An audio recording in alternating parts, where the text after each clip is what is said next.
delivering smiles all around the professional careers. Reach us to reach them. தஞ்சாவூரில் அந்த நிர்வாகிகள் கூட்டம் பார்த்தீங்களா? எல்லாம் அரைச்சமாக வந்தாங்க, திருப்பி வச்சிருக்கா, அதெல்லாம் குற்றச்சாட்டும் கிடையாது, அது ஒரு அதில் தகவலும் கிடையாது. இதான் லாஜிக் இருக்கா? 2 பேர் கூட்டணி இருக்காங்க, திமுக அதிமுக கள்ள கூட்டணின்ற. முதல்ல என்ன சொன்னாரு? திமுகவும் பாஜகவும் கபடதாரிகள் வேடம் போடுறாங்க. இப்போ என்ன பண்றாப்புல? அதிமுக கூட்டணின்றாப்புல. யோ ஏதாவது சொல்லி யாரோட கூட்டணி? எங்க கூட கூட்டணிக்கு வந்தா நாங்க கூட்டணியில் இருக்கோம்னு தான் சொன்னோம். வாங்க நம்ம கூட்டணி. பேச்சுவார்த்தை நடத்துறது யாரு? ஏன் ஃபயர் விட்டாங்க சோசியல் மீடியாவெல்லாம்? காங்கிரஸ் மேலே ஏன் ஃபயர் விட்டாங்க? யார் தஞ்சாவூருக்கு போனாலும் அப்படி சொல்றாங்களே, நான் அப்படி சொல்லல. அவர் உண்மையில் தஞ்சாவூருக்காரு சொல்றாரு, நீ சொல்ல முடியுமா? நேற்று ஒரு பையன், காலேஜ் பையன் ஆக்சிடென்ட் ஆகி அவங்க அப்பா கண்ணீர் விட்டு கதறன அந்த வீடியோ பாக்குறோம். அவர்கிட்ட கேட்கறாங்க பத்திரிக்கை, உங்களை வந்து ஆறா வந்திருக்காங்க, யாரு வர போறாங்க? 41 லட்சத்துக்கு வரலன்னு போறாரு. 2 லட்சம் ரூபா ஆகும், நான் பால் ஊத்தி வியாபாரம் பண்றாங்க. குறைந்தபட்சம் விஜய் அந்த மேடைகள்ல தொடர்ந்து அவங்களுக்கு ஏதாவது ஒரு அட்வைஸ் பண்ணணுமா? சத்தியம் பண்ணுங்க, ஓட்டு போடுவீங்கன்னு கேக்குறீங்களா? இல்ல சார், வராதீங்கன்னு சொல்லிட்டு லாஸ்ட் டைம் கூட சொல்லியிருந்தாரு, தயவு செஞ்சு வராதீங்க, ஓட்டு போடுவீங்க, என்னை விட்டு போக மாட்டீங்களா, கடைசி வரைக்கும் என் கூட இருப்பீங்களா அப்படின்னு கேட்குறீங்களா? என்னை விட்டு போயிட மாட்டீங்களா, கடைசி வரைக்கும் என் கூட இருப்பீங்களா இல்லையா, சத்தியம் பண்ணு அப்படின்னு கேட்பாங்க. அந்த மாதிரி சத்தியம் கேட்கக்கூடிய நீங்க கட்டுப்பாடோடு இருக்கணும், ஏன் சத்தியம் வாங்க முடியல அந்த பசங்கள்ட்ட? இதெல்லாம் இது ஒரு பக்கம். பட் அவர் சொல்ற சீரியஸான விஷயங்களை அட்ரஸ் பண்ணவே ஒண்ணுமே சீரியஸ் இல்லை. நீங்க நல்லா யோசிச்சு பார்த்தீங்கன்னா உங்களுக்கு கக்கப்பட்டு ஃபீல் பண்ணும். ஆகாயம் நேயர்களுக்கு வணக்கம். நிர்வாகிகள் கூட்டம் தஞ்சாவூரில் நடந்து முடிஞ்சிருக்கு. தாவேகாவினுடைய தலைவர் திரு விஜய் அவர்களும் அதில் பேசியிருந்தாரு. என்னென்ன பேசினாரு, எப்படிப்பட்ட இம்பாக்ட் ஏற்படுத்த போது விரிவாக பேச போகிறோம். மூத்த பத்திரிகையாளர் திரு சுபேர் அவர்கள் கூட. வணக்கம் சார். வணக்கம். தஞ்சாவூரில் அந்த நிர்வாகிகள் கூட்டம் பார்த்தீங்களா? விஜய் அவர்களுடைய குற்றச்சாட்டு எல்லா மாவட்டத்திலும் இருக்க மாதிரி சில குற்றச்சாட்டுகள் வச்சிருக்கிற அரசு மேலே. அதெல்லாம் அரைச்சமாக வந்தாங்க, திருப்பி வச்சிருக்காரு, அதெல்லாம் குற்றச்சாட்டும் கிடையாது, அது ஒரு தகவலும் கிடையாது. இல்லை, அவர் சொன்னதுலேருந்து ஆரம்பிப்போம். நீங்கள் சொன்னீங்க, ஜென்ரிக்காக சொன்னீங்க, பட் நான் ஒன்றா கேட்குறேனே. அவர் என்ன சொல்றாருன்னா, 2 தரப்பும் சேர்ந்துக்கிட்டு பேசிட்டு எனக்கு எதிராக வேலை செய்யறாங்க அப்படின்னு ஒரு குற்றச்சாட்டு வைக்கிறார். திமுக அதிமுக மற்ற அவருக்கு எதிர்க்க இருக்கவங்கலாம். அப்படிதான் நடக்குதா? இல்லை, முதல்ல அதிமுகவோட அப்புறம் நீங்கள் கூட்டணி பேச்சுவார்த்தை நடத்துனீங்க? நாங்களும் வருவோம் இல்லையா? நாங்கள் கூட்டணி பேச்சுவார்த்தை அஃபீஷியல் இல்லை சார். அப்போ சோர்ஸ் 2 பேரும் கூட்டணினா நீங்கள் கூட்டணிக்கு, நீங்கள் 3ஆவது கூட்டணிக்கு போனீங்களா? இதெல்லாம் லாஜிக் இருக்கா? 2 பேரும் கூட்டணி இருக்காங்க, திமுக அதிமுக கள்ள கூட்டணின்ற. முதல்ல என்ன சொன்னாரு? திமுகவும் பாஜகவும் கபடதாரிகள் வேடம் போடுறாங்க, கள்ள கூட்டணினாரு. இப்போ என்ன பண்றாப்புல? அதிமுக கூட்டணின்றாப்புல. யோ ஏதாவது சொல்லி யாரோட கூட்டணி? சரி, அவங்க கூட்டணி வச்சு போறாங்க. ஓனை நம்பி யாரும் கூட்டணிக்கு வரலையே. தமிழ்நாட்டு அரசியலில் தனி தெளித்து விடப்பட்ட ஒரு அரசியல்வாதி ஆகிவிட்டியே. நீங்க திமுக பாஜக கள்ள கூட்டணி, அதிமுக கூட்டணி, என்னென்னமோ சொல்லி பார்க்குறாப்புல. எல்லா கூட்டணி இருக்கட்டும், நீ யாரு கூட கூட்டணி வச்சிருக்க அதை சொல்லு.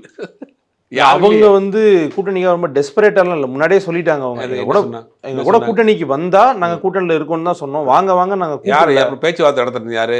ஏன் ஃபயர் விட்டாங்க சோசியல் மீடியாவெல்லாம்? காங்கிரஸ் மேலே ஏன் ஃபயர் விட்டாங்க? எடப்பாடி ஏன் ஃபயர் விட்டாரு? ஏன் கொடியை கொண்டு போய் அங்கே ஆட்டினீங்க? இதெல்லாம் பார்த்துக்கிட்டு தான் இருக்கு. நமக்கும் தெரியும் இல்லையா அரசியல், நம்மளும் பார்ப்போம் இல்லையா? கொடியை ஏன் கொண்டு போனீங்கோ? இல்லை சார், அவங்களுக்கு கூட்டணி இருக்கு. திரு முஸ்தபா அவர்களுடைய கட்சி கூட்டணியில் தான் இருக்காங்க. Good point. சகோதரர் முஸ்தபா அவர்கள் இந்த மாதிரி தேர்தலை புறக்கணிப்பதை அறிவிச்சார். ஆனால் பாருங்க, அவருடைய கட்சியை வந்து எல்லாருமே புறக்கணிக்கிறாங்க. எவ்வளோ பெரிய ஒரு முடிவை எடுத்திருக்கிறாப்புல. நீங்கள் வந்து விஜய்க்கு ஆதரவு, ஆனால் தேர்தலில் நான் போட்டியிடலைன்ட்டார். ஒருவேளை அவருடைய நிர்வாகிகள் பல்லாயிரக்கணக்கான பேர் இருக்காங்க, அவர் யாருக்காவது சீட் வாங்கி கொடுக்க போறாரா அப்படிங்கிறது தெரியல. அவர் தேர்தலில் போட்டியிடுகிற முடிவை வந்து அவர் கைவிட்டிருக்கிறார் அப்படிங்கிற ஒரு வரலாற்று சிறப்புமிக்க ஒரு முடிவை எடுத்திருக்கிறார். அதை இந்த ஊடகங்கள் கண்டுகொள்ளாமல் இருக்கிறது அப்படிங்கிறது உண்மையிலேயே வருத்தமான விஷயமா தான் இருக்கு. கிண்டலா சொல்றீங்க, பட் அவர் உங்க ஊருக்காரர் தான், தேனி தான் வரும். இருந்துட்டு போறாரு, இருந்தாலும் என்ன செய்யறோம்?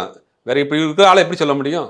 ஒரு வீட்டில் நம்ம 4 பேர் இருக்கிறோம் அப்படின்னா கொஞ்சம் அப்படி இப்படி இருக்கிற ஆளை அவரை என்ன செய்ய முடியும்? அப்படித்தான் சொல்ல முடியும். அவர் அப்படித்தாங்க அப்படிங்கிற மாதிரி சொல்ல மாட்டோமா? அப்படித்தான் அவர் இதுவாக சொல்ல வேண்டாம். சரி, நான் கேட்க வந்தது என்ன அப்படின்னா, குற்றச்சாட்டுகள் பற்றி திரும்ப பேசுவோம். நம்ம ரொம்ப இதுவாக போக வேண்டாம்.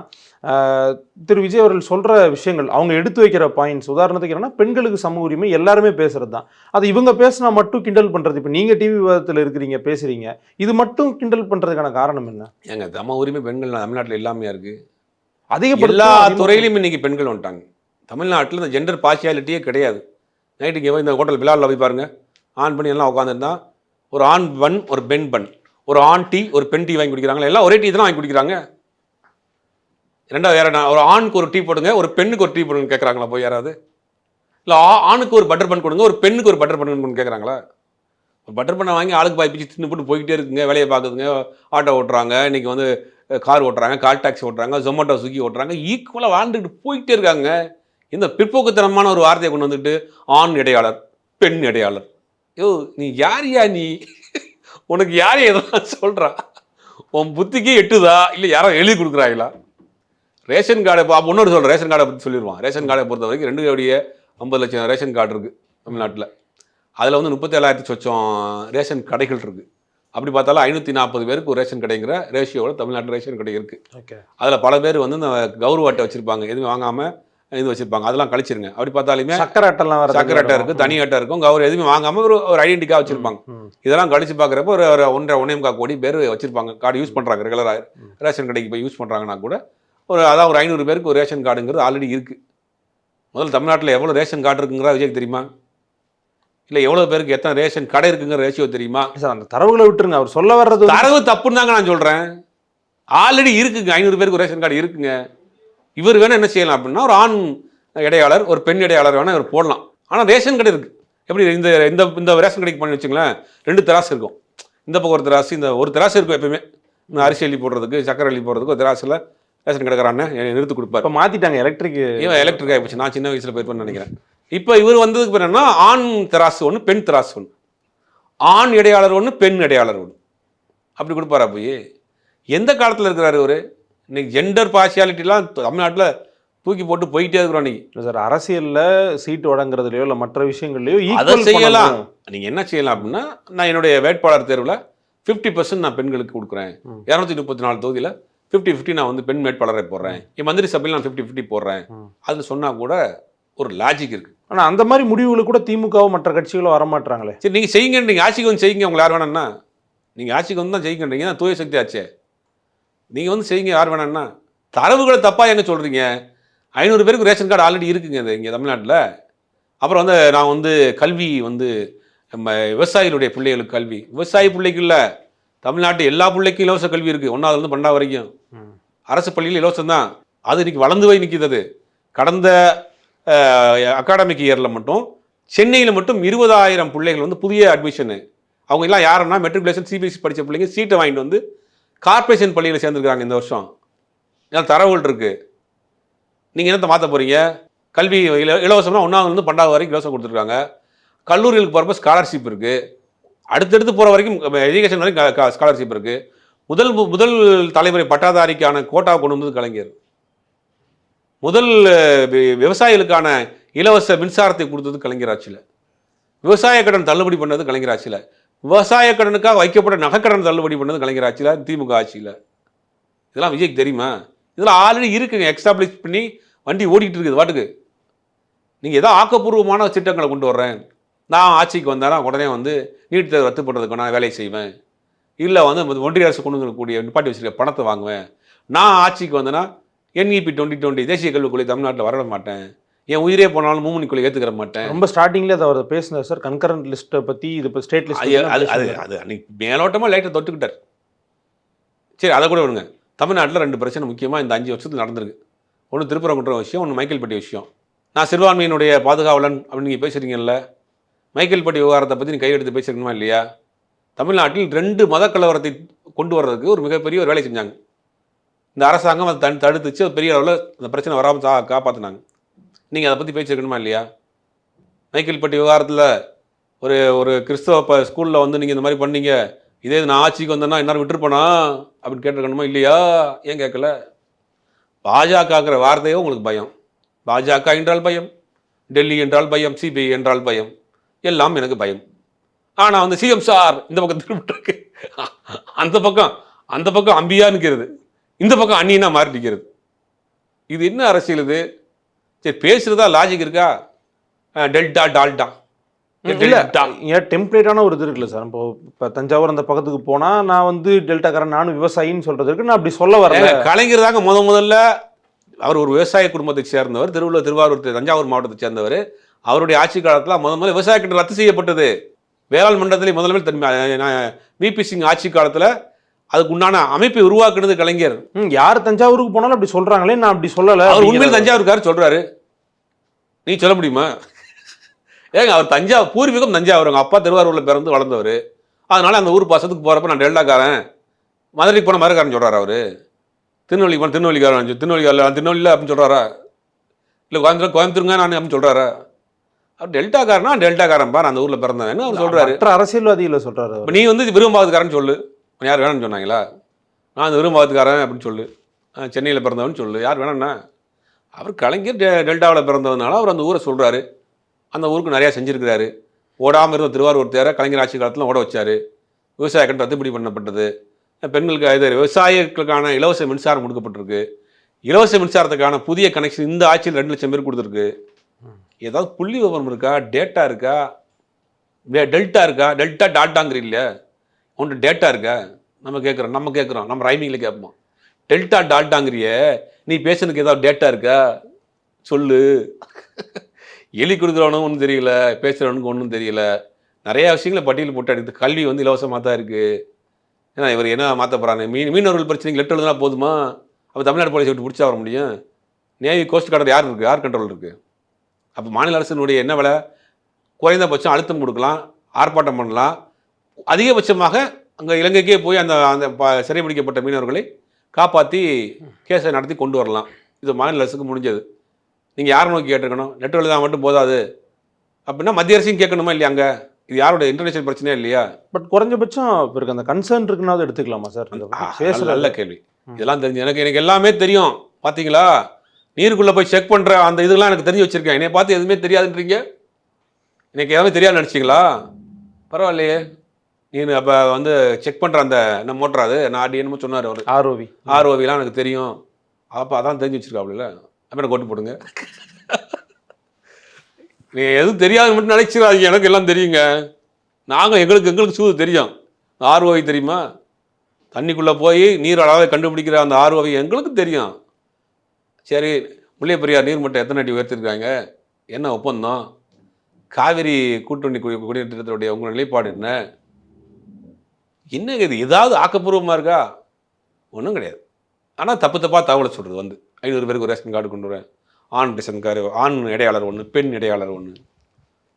பஸ்ஸுன்னு 2 இன்ஜின் போட்டுருப்பாப்லையா பஸ்ஸில்? என்னத்தை போங்க, அதை பேசி முடிஞ்சு அவர் முடிச்சு விட்டாப்புல. கூட்டணி கிட்டே ஒன்றும் இல்லை, முடிஞ்சு போச்சு. இந்த மாதிரி ஏதாவது ஒன்று உளறிக்கிட்டு இருக்க வேண்டியது தான். அங்கே வந்துக்கிட்டு வேலூர் மக்களுக்கு நன்றி சொல்கிறாப்புல. சொல்லிவிட்டு அப்புறம் வந்து இல்லை அங்கே சொன்னதை விட்டு யாராவது இன்ஸ்டால்மெண்ட்டில் நன்றி சொல்லுவாங்களா? இல்லை, ஒரு மரியாதைக்காக அவர் சொல்கிறாரு. இன்ஸ்டால்மெண்ட்டில் சொல்கிறாப்புலங்க. அங்கே சொன்ன 1 மாதம் கழிச்சு சொல்கிறாப்புல நன்றி. அவ்வளோ பிரதர் போன மாதம் உங்களுக்கு நன்றி சொல்ல வணக்கம். இப்போ ரோட்டில் போகிறீங்க, யாராவது லேஸ் அடிச்சிட்டிங்க, அவர் அடுத்த வாரம் வர்றாரு. அடுத்த வந்தோடனே அவ்வளோ பிரதர் போன வாரம் உங்களுக்கு இடிச்சிட்டேன் சாரி அப்படின்னு சொல்ல முடியுமா? இதெல்லாம் இது ஒரு பக்கம். பட் அவர் சொல்கிற சீரியஸான விஷயங்களை அட்ரஸ் பண்ணவே ஒன்றுமே சீரியஸ் இல்லை. நீங்கள் நல்லா யோசிச்சு பார்த்தீங்கன்னா உங்களுக்கு அக்க பக்கம் திருப்பி வரும். அதை சொல்கிற யோசிக்கிற மாதிரி ஒன்றும் கிடையாது. நம்மளும் இனிமேல் விஜயை பற்றி பேசுறதை விட்டுலான்னு முடிவு பண்ணிட்டோம். ஏன்னா நீ வந்து நமக்கு போர் அடிக்குது. ஏன்னா அவருடைய அரசியல் வாழ்க்கைங்கிறது ஆல்மோஸ்ட் ஏற கட்டிட்டாங்க தமிழ்நாட்டு அரசியல்வாதிகள். 77 கட்சி இருக்குது தமிழ்நாட்டில். ஒரு லெட்டர் பேட் கட்சி கூட இது வரைக்கும் அவர்கிட்ட போல. ஒரே ஒரு பெரிய கட்சி சகோதரர் முஸ்தபாவுடைய கட்சி மட்டும் கூட்டணியில் இருந்தது. அந்த பெரிய கட்சியுமே அவரே போட்டியிட முடிவு எடுத்திருக்காப்புல. இதை கேட்டு விஜய் பயங்கர ஷாக்கு. இன்னும் நம்மளுடைய மேஜர் பார்ட்னரே வந்து நமக்கு களத்துக்கு வர மாட்டேங்கிறாப்புல. அவர் சொல்லிட்டாப்புல, நான் நின்றுன்னா பிரச்சாரத்துக்கு போக முடியாது, தமிழ்நாடு முழுக்க பம்பரமாக சுற்றி தளபதி முதலமைச்சராகிறது என்னுடைய வேலைன்ட்டாப்லையா. அதனால் அவர் விஜய் வந்து சரி ஓகே நீங்கள் தமிழ்நாடு முழுக்க போங்க எப்படியான்னு அவர் ஓகே பண்ணிட்டாராம். இப்போ அந்த மாதிரி தான் அங்கே விஜயனுடைய அரசியல் நடைபாடு இருக்குது. நம்ம ஏன் சொல்கிறோம்னா, முதலில் நீங்கள் உங்களை அரசியலுக்கு தயார்படுத்துங்க. உங்களுக்கு பின்னாடி வரக்கூடிய ஆட்கள் தயார்படுத்துங்க. ஒரு கூட்டத்துக்கு போனாலே அங்கே ஏதாவது ஒரு அசம்பாவிதம் நடக்குது. நேற்று ஒரு பையன், காலேஜ் பையன் ஆக்சிடென்ட் ஆகி அவங்க அப்பா கண்ணீர் விட்டு கதறின அந்த வீடியோ பார்க்குறோம். அவர்கிட்ட கேட்குறாங்க பத்திரிக்கை, உங்களை வந்து யாராவது வந்திருக்காங்க, யார் வர போகிறாங்க, 41 லட்சத்துக்கே வரலன்ட்டு போகிறாரு. 2 லட்ச ரூபா ஆகும், நான் பால் ஊற்றி வியாபாரம் பண்ணுறேங்க என்று. குறைந்தபட்சம் விஜய் அந்த மேடைகளில் தொடர்ந்து அவங்களுக்கு ஏதாவது ஒரு அட்வைஸ் பண்ணணுமே. சத்தியம் பண்ணுங்க, ஓட்டு போடுவீங்கன்னு கேட்குறீங்களா? இல்லை சார், வராதீங்கன்னு சொல்லிட்டு லாஸ்ட் டைம் கூட சொல்லியிருந்தாரு, தயவு செஞ்சு வராதீங்க, ஓட்டு போடுவீங்க, என்னை விட்டு போக மாட்டீங்களா, கடைசி வரைக்கும் என் கூட இருப்பீங்களா அப்படின்னு கேட்குறீங்களா? என்னை விட்டு போயிட மாட்டீங்களா, கடைசி வரைக்கும் என் கூட இருப்பீங்களா இல்லையா, சத்தியம் பண்ணு அப்படின்னு கேட்பாங்க. அந்த மாதிரி சத்தியம் கேட்கக்கூடிய நீங்கள் கட்டுப்பாடோடு இருக்கணும்னு ஏன் சத்தியம் வாங்க முடியல அந்த பசங்கள்கிட்ட? நான் அண்ணன் கேட்குறேன், விஜய் உங்கள் அண்ணன் விஜய் கேட்குறேன், மரத்து மேலே ஏறக்கூடாது சத்தியம் பண்ணு, டான்ஸர் மேலே ஏறக்கூடாது சத்தியம் பண்ணு, என்னை ஃபாலோ பண்ணி வரக்கூடாது சத்தியம் பண்ணு, காலேஜ் முடிச்சுட்டு தான் நீ அரசியலுக்கு வரணும்னு சத்தியம் பண்ணு, ஸ்கூல் எக்ஸாம் கரெக்டாக எழுதணும்னு சத்தியம் பண்ணு கேளு. நல்ல தலைவனுக்கு அழகு. நீ எனக்கு ஓட்டு போடணும், ஓட்டு இல்லை அவன்கிட்ட கட்டினேன் என்ன பண்ணுவான்? அவனை இப்போ தான் வந்து 15 வயசு, நம்ம தம்பி கூட அப்போ தான் 16 வயசு தான் ஆகுது. இப்போ அவர்கிட்ட போய் ஓட்டு கட்டினவன் அவன் என்ன சொல்கிறானே, அடுத்த வருஷம் நான் போட்டுருனேன்றான். அடுத்த வருஷம் எப்படி போடுவான்? அதுக்கு அடுத்த வருஷம் எலெக்ஷன் முடிஞ்ச பிறகு தான் நம்ம ஒன்றா அடுத்து 18 வயசு ஆகணும், அவன் வந்து ஓட்டர் ஐடி வாங்கணும், அதுக்கு பிறகு அவன் தேர்தலில் நிற்கணும், அது வரைக்கும் தேவாக்கு அங்கே ஒரு கட்சி இருக்கணும், இவ்வளோ இருக்குது. நீ அவன்கிட்ட எடுத்தவனே டைரெக்டாக ஓட்டு கேட்டான்னு அர்த்தம்.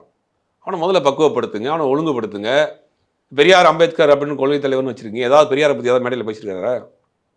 பெரியார் பேசிய பெண் அடிமைத்தனத்துக்கு எதிராக பேசியிருக்காரா? பெரியார் பேசின சாதிய ஒதுக்கீடு எதிராக பேசியிருக்கிறாரா? பெரியாருடைய மாநில கொள்கையுடைய கோட்பாடு என்னன்னு பேசியிருக்கிறாரா? ஒன்றும் பேசல. கொள்கை தலைவர்னு வச்சுருக்கீங்க மேடையில்.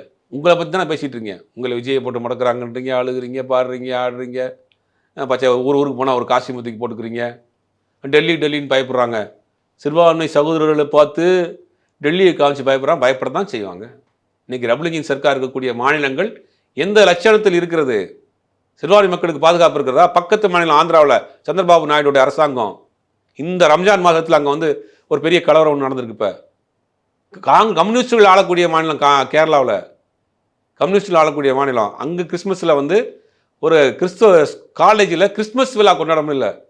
சங் பரிவார் கும்பல் போய் பெரிய அட்டூழியம் பண்ணிட்டாங்க. டெல்லினா அப்போ நீங்கள் என்ன அரசியல் பண்ணுறீங்க? நீங்கள் நார்மலைஸ் பண்ணக்கூடிய ஒரு பாஜகவை நார்மலைஸ் பண்ணக்கூடிய அரசியல் பண்ணுறீங்க. ஆரம்பத்தில் இந்த பாயாசமா டெல்லி ஏன் பயம் தாட்டுறீங்கன்னா அடுத்து நான் வருவோம். என்னங்க டெல்லியில் என்ன இருந்து போட்டோம் உனக்குன்னா? திமுக தாங்க தீய சக்தி, பாஜக பரவாயில்லைங்க. நீ அந்த நார்மலைஸ் பண்ணுற அரசியல் தான் திரும்ப பண்ணிட்டு இருக்கிற. உன்னுடைய அரசியல் தான் ஆபத்தான அரசியல். நீ அரசியலை விட்டு ஓடுற வரைக்கும் தொடர்ந்து பேசிட்டு தான் இருக்கணும். இறுதியாக ஒரு கேள்வி சார், என்ன அப்படின்னா, நீங்கள் ஊடகங்களில் ரெகுலராக பேசுகிறீங்க, மக்களை பார்க்குறீங்க. என்ன அவருக்கு நடந்தாலும் இல்லை அவருக்கு எதிராக போனாலும் மக்கள் வந்து ஒரு பேர் ஆதரவோடு இருக்காங்க. பர்சனலான இஷ்யூ நம்ம அது ரொம்ப டீட்டெயிலாக போக வேணாம். அதுவாக இருக்கட்டும் இல்லை மற்ற இஷ்யூவாக இருக்கட்டும், அவர் பக்கம் தான் மக்கள் நிற்கிறாங்க. நிறைய பேர் நிற்கிறாங்க. அது அதை பற்றி நிறையா பேசியிருக்கு, நம்மளும் பேசியிருக்கிறோம். அவங்க வந்து வேறு உலகத்தில் இல்யூஷனில் வாழக்கூடிய ஒரு கூட்டம். எல்லாரையும் அப்படி பொதுப்படையாக சொல்ல இல்லை. அவங்க சினிமா சரி விஜயை பார்த்து எதுக்காக விஜய் பின்னாடி இருக்காங்க? விஜயினுடைய ஆக்ரோஷமான அந்த அரசியல் நுண்ணறிவை பார்த்தா, இல்லை விஜயினுடைய ஆக்ரோஷமான அந்த பொலிட்டிக்கல் ஸ்பீச்சை பார்த்தா, இல்லை விஜயினுடைய போராட்ட குணத்தை பார்த்தா, விஜயினுடைய அந்த சிறை வாழ்க்கையை பார்த்தா, எதுக்காக விஜய் பின்னாடி இருக்காங்க? ஸ்னேக் பாபு டைலாக் மாதிரி கேட்குறீங்க. விஜய் வந்து எதுக்கு எதிராக செல்ல ரொம்ப ஹெவியாக ஈர்த்தது? என்ன சொல்லுவார்? விஜயை பார்த்தா என்ன சொல்லுவாங்க? நல்லா ஸ்மார்ட்டாக டான்ஸ் ஆடுறாரு விஜய், நல்லா டான்ஸ் ஆடுறாரு விஜய், நல்லா ஸ்மைல் பண்ணுறாரு. விஜய்னோட ஸ்மைல் குயிட்டாக இருக்கு இல்லையா? விஜய்னா வந்து நல்லா டான்ஸ் ஆடுறாரு இல்லையா? விஜய்னா நல்லா வந்து ஃபைட் பண்ணுறாரு இல்லையா? அப்படின்னா அது அரசியல் கற்றுருமா என்ன? அரசியல் பிடித்து விஜய் பின்னாடி இருக்காங்களா? அரசியலை விஜய் பண்ணலங்கிறது வேறு விஷயம். அப்போ விஜய் பின்னாடி இருக்கக்கூடியவர்கள் அந்த திரை கவர்ச்சியில், திரை மோகத்தில், அந்த பின்னாடி இருக்க கூட்டம் அந்த இல்யூஷனில் தான் இருப்பாங்க. விஜய் என்ன திரையில் நடித்தாலும் பார்ப்பாங்க, ரசிப்பாங்க. ஸ்டேஜில் ரெகுலாக நடித்தாலும் ரசிப்பாங்க. அப்போ அவங்களுக்கு வந்து எதுவுமே புரியாது. ஒரு காலகட்டத்துக்கு மேலே அவங்களுக்கு புரிய ஆரம்பிக்கும். அரசியல் வேறு, இது வேறுன்னு அவங்களுக்கு பிரித்து பார்க்கக்கூடிய ஒரு தன்மை ஒரு காலத்தில் வரும். அப்போ அவங்க கொஞ்சம் வெளியில் வர ஆரம்பிப்பாங்க. அப்போ இவங்களே பேச ஆரம்பிப்பாங்க. அது இப்போ கொஞ்சம் கொஞ்சமாக நடக்க போகுது. ஓகே சார், அடுத்து என்ன நடக்குது அப்படின்றத பொறுத்து தான் பார்க்கணும். உங்களுடைய நேரத்துக்கும் கருத்துக்களும் ரொம்ப நன்றி. Delivering smiles all around the professional careers. Reach us to reach them.